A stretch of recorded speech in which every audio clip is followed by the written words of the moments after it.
Bonjour à tous, j'espère que vous allez bien, que vous avez passé une excellente semaine et comme à l'habitude faire d'excellentes lectures. Aujourd'hui on va se présenter un petit book haul. Bon, vous allez me dire c'est très tôt dans le mois d'avril, mais oui, mais bon, on va plus en faire, on va plus acheter de bouquins. Toujours exception faite peut-être des mangas si j'en trouve une série d'occasion. Mais je veux dire, point de vue des romans, non, on arrête là, on arrête les frais. Parce que vous allez voir que de nouveau, il y en a pas mal. Hein. Comme diraient certains, on commence à voir la librairie aiguë. Et donc voilà. Ou sinon, point de vue climatique, comme vous l'avez vu, la neige fond. Et c'est tout bonus. Donc, sans plus attendre, bienvenue sur Bouquin d'étoiles, générique.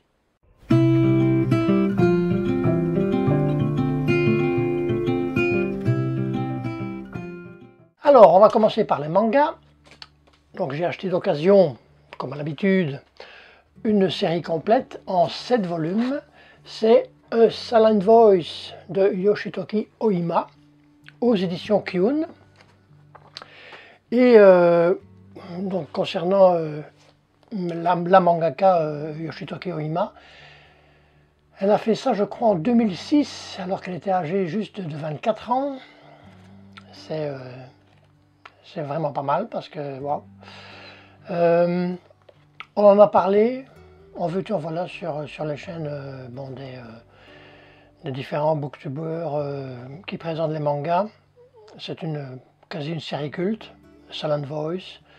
On est sur une tranche de vie, on est sur un shonen, tranche de vie, drame. Et qui va raconter l'histoire en fait de... Bon là je reprends les noms parce que il y a Shoko Nishimiya qui est une jeune fille qui est née sourde et je veux dire même avec des appareils elle n'entend vraiment pas beaucoup et elle va se faire comment je vais dire, d'un point de vue physique, psychologique, elle va se faire persécuter à l'école par un certain Shoya Ishida, je veux dire quasi par l'entièreté de la classe. Mais le meneur, c'est Yoshoya Ishida, qui va aller très loin. À un moment donné, bon, ça va arriver je veux dire, aux oreilles des parents et tout ça. Donc à un moment donné, bon, il va y avoir un peu de... On va stopper cette persécution. Mais quelques années plus tard, ce même Shoya Ishida va se faire aussi persécuter par certaines personnes. Et là, il va se rendre compte que, ben oui, qu'est-ce qu'il a fait à cette jeune fille alors qu'elle était plus jeune.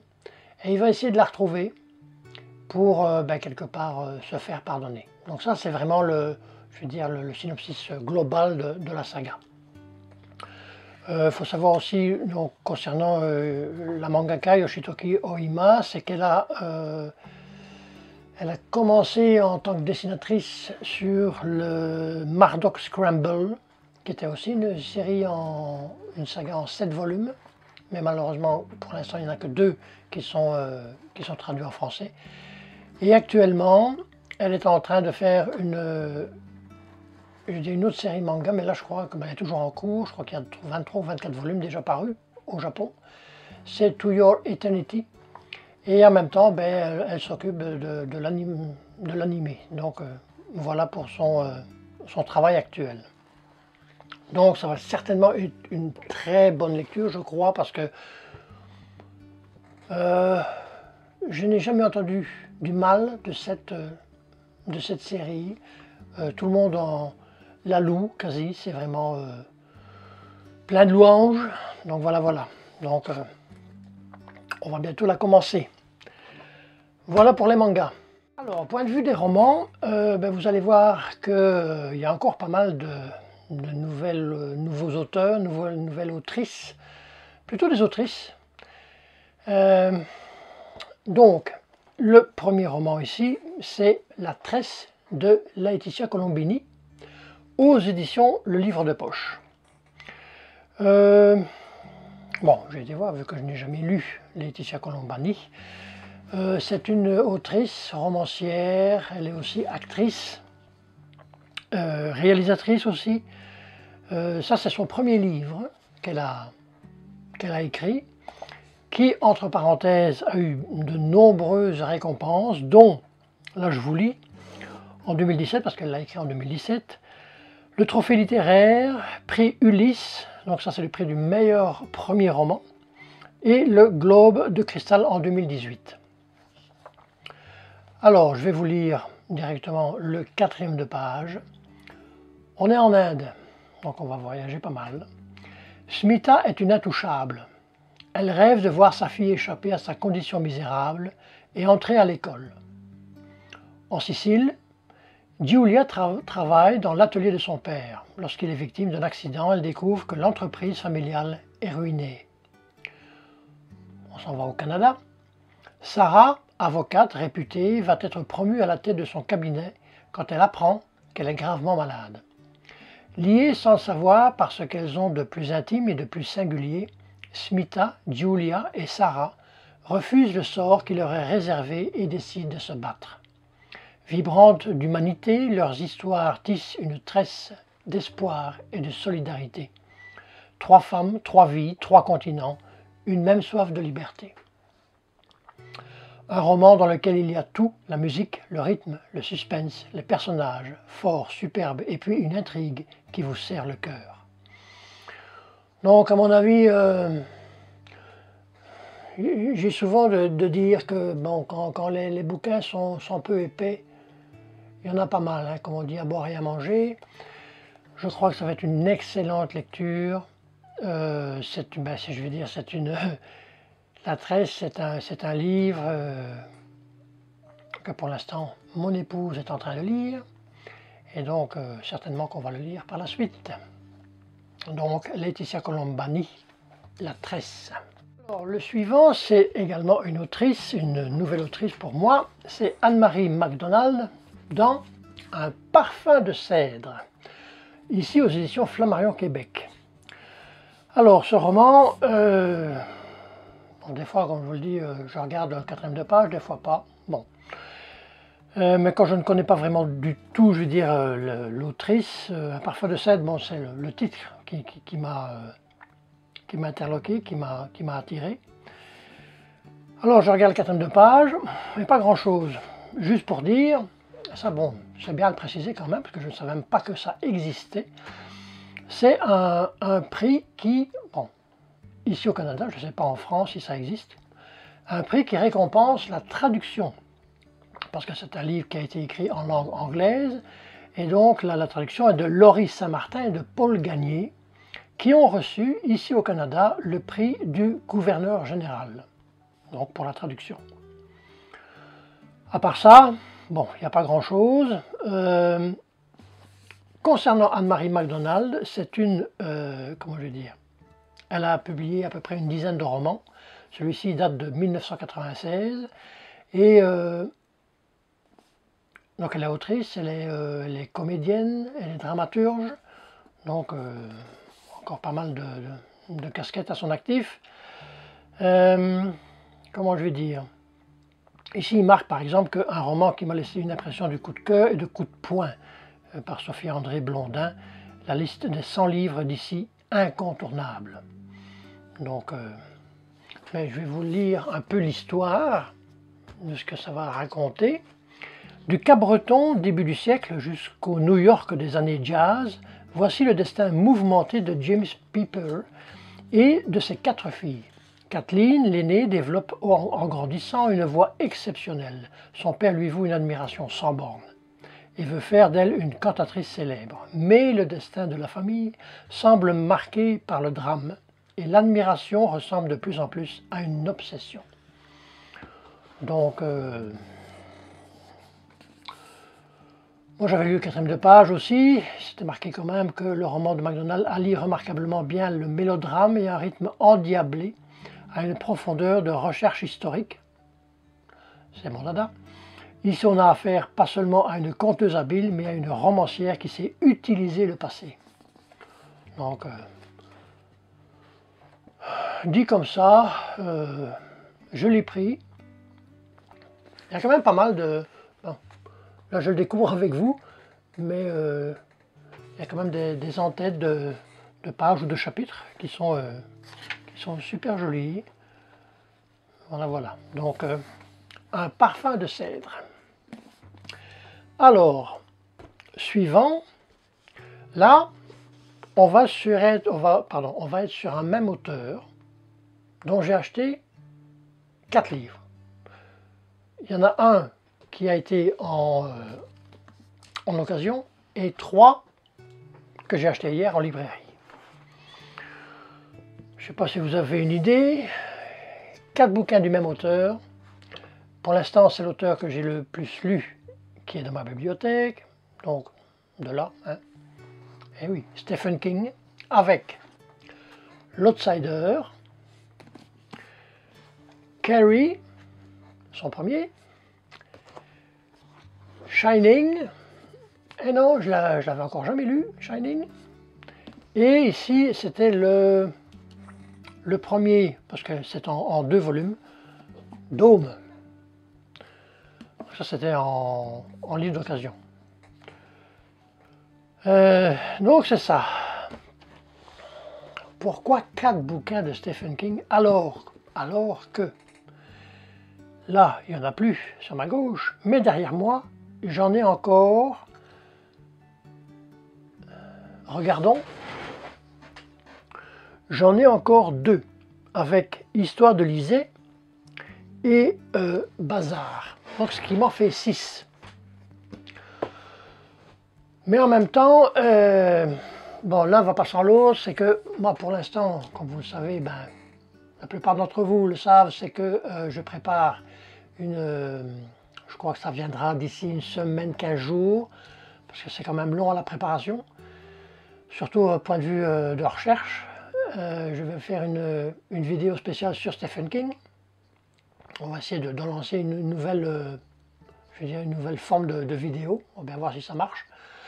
Et donc, ben oui, j'ai pris Stephen King. Pourquoi? Parce que déjà, c'est l'auteur que je connais le plus, sans le connaître, parce que hein, il y a quand même 71 romans, plus de 200 nouvelles. Enfin oui, c'est l'écrivain au superlatif, c'est clair. Mais c'est ça, donc c'est l'auteur que j'ai le plus lu. C'était un peu, je trouve normal de commencer par lui, d'en parler un peu. Mais en même temps, ben, en faisant des recherches et tout ça, ben, je tombe sur des vidéos, sur des textes et tout ça, et que je me dis, en fait, je le lis depuis 30 ans, même plus. Et en même temps, ben, on ne le connaît pas.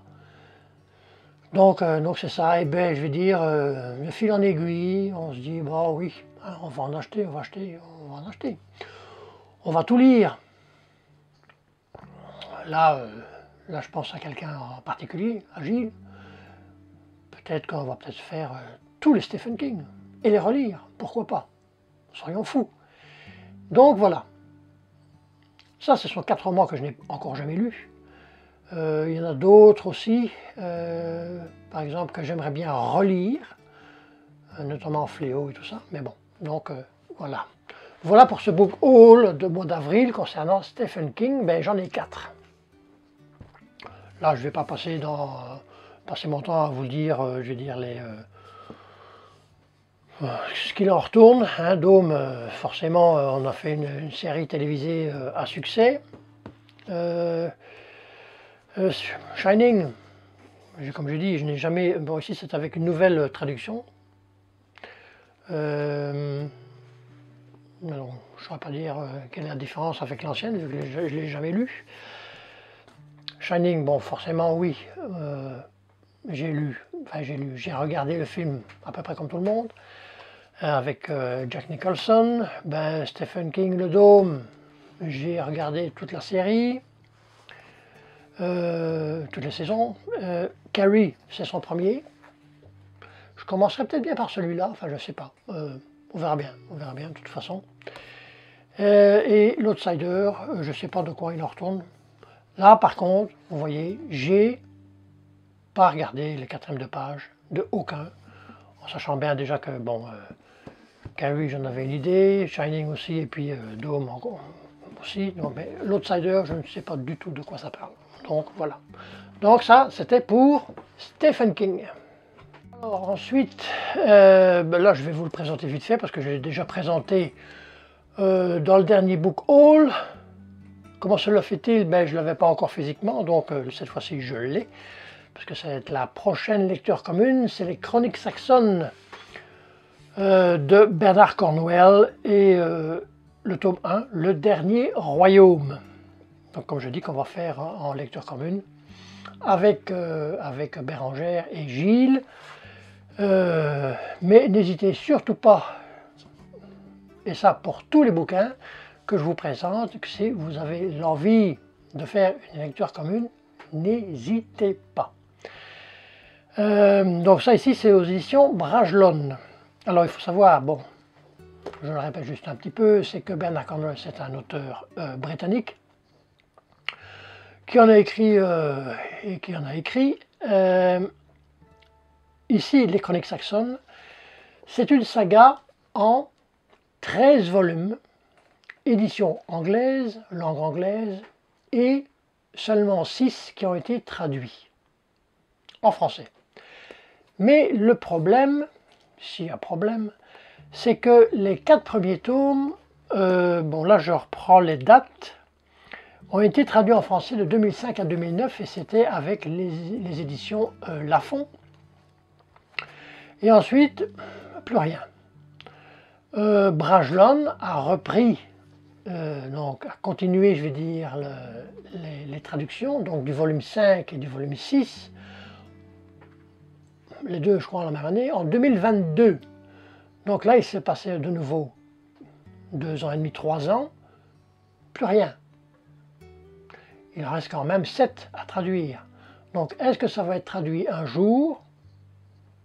Bonne question. En tous les cas, de nouveau, ben, je ne sais pas si vous le reconnaissez, je ne me rappelle plus le nom de l'acteur. Je crois bien que c'est un acteur allemand qui a joué, je veux dire, dans The Last Kingdom, une série télévisée à succès dont j'ai regardé tous les épisodes. Mais donc c'est ça, on connaît un peu l'histoire, bon, pour ceux qui ont suivi la série, mais ceux qui n'ont jamais vu la série télévisée et qui veulent commencer à lire, mais sachez que il y a sur les 13, il y en a 6 de traduits en français, ou alors ben, il faudra le lire en anglais, en attendant les futures traductions, donc les Chroniques saxonnes. Ensuite, oui, bon, c'est ici sur ma gauche. On a La danse des grands-mères, là ici au livre de poche, de Clarissa Pinkola Estés, la même autrice que je vous ai présentée dans le dernier book haul et qui a écrit également Femmes qui courent avec les loups. Donc ici, de nouveau, c'est un livre que mon épouse n'a pas encore lu, mais qui va très vite être lu. Je vais vous lire le 4e de couverture. Il existe une tradition ancienne qui veut que lorsqu'une fille se marie, les vieilles femmes essayent de tuer le marié avant qu'il ne gagne la chambre nuptiale. Et leur arme, c'est la danse. Quand les femmes qui courent avec les loups atteignent la maturité, vient le temps de la danse des grands-mères. Vivre pleinement, développer sa vision intérieure, écouter son intuition, tel est le message de ces aînées que rien n'arrête. Elles sont une source inépuisable de force et nous transmettent inlassablement un trésor de sagesse. À travers les mythes et les métaphores, la psychanalyste et conteuse Clarissa Pinkola Estés développe les thèmes qui ont fait d'elle une auteure de référence dans le monde entier. Sa voix touche le cœur et l'intelligence des femmes de tous âges. De nouveau, vous voyez l'épaisseur? Ça va être une lecture, je crois, et c'est vraiment un livre très fin, qui fait 124 pages, pardon, qui est écrit avec une police d'écriture très grande, mais à mon avis, je crois que c'est une lecture, quand on a fini, on n'est pas intact. On va en apprendre et on va en apprendre. Voilà, La danse des grands-mères, Clarissa Pinkola Estés. Ensuite, de nouveau, mon épouse, là elle l'a déjà lu. C'est un livre sur la grossesse et la naissance. Un regard spirituel sur la grossesse et la naissance, c'est un livre de Daniel Meuroy et Anne Givaudan, Les 9 marches. On va se faire plaisir, on va de nouveau lire le 4e de couverture. À l'aide d'une méthode de projection astrale, Daniel Meuroy et Anne Givaudan ont suivi pendant 9 mois la grossesse d'une femme et ont observé le processus d'incarnation de l'enfant à naître. Jour après jour, semaine après semaine, ils ont noté les métamorphoses que vit une âme avant et pendant la naissance. Un regard neuf et spirituel nous est ici proposé sur la vie dans le ventre maternel et l'accouchement, ainsi que sur les raisons de notre présence sur Terre. D'une écriture simple et directe, ce livre, par son originalité et la somme d'informations qu'il offre, parlera sans nul doute non seulement à ceux qui s'apprêtent à donner naissance à un enfant, mais aussi à tous ceux pour qui la vie est une source d'émerveillement. On ne va pas la refaire, on la refait. Vous connaissez la suite? Les 9 marches. Ça, c'était aux éditions, c'est toujours aux éditions J'ai lu, Aventure secrète. Oh, que ça va être de nouveau de la bonne lecture. Oh que oui, oh que oui. Et on termine par le dernier, Valérie Perrin, Les oubliés du dimanche, aux éditions Le Livre de Poche. Le dernier book-haul, je vous ai déjà présenté un Valérie Perrin qui était, je cherche le livre, qui était Changer l'eau des fleurs, voilà donc. On ne l'a pas encore lu, mais c'est pas grave, on en a un deuxième. Parce que je sais que Changer l'eau des fleurs, ça a été pour beaucoup vraiment un coup de cœur, voire une excellente lecture. On continue avec Valérie Perrin, Les oubliés du dimanche, et on va se faire plaisir. Faute de connaître son histoire, Justine, 21 ans, se passionne pour celle d'Hélène, pensionnaire, presque centenaire de la maison de retraite, où la jeune femme est aide-soignante. Sa vie est un roman. Sa rencontre avec Lucien en 1933, leurs amours, la guerre, le juif Simon caché dans la cave, la trahison, la Gestapo, la déportation. Justine obtient peu de peu à la veille. C'est ça, Justine obtient peu de peu à la vieille dame de lourds secrets et finit par affronter ceux de sa propre famille. J'ai hâte de commencer. Ça, je veux dire, c'est son premier. C'est son premier livre qu'elle a écrit, et je crois que je vais commencer par Les oubliés du dimanche pour avoir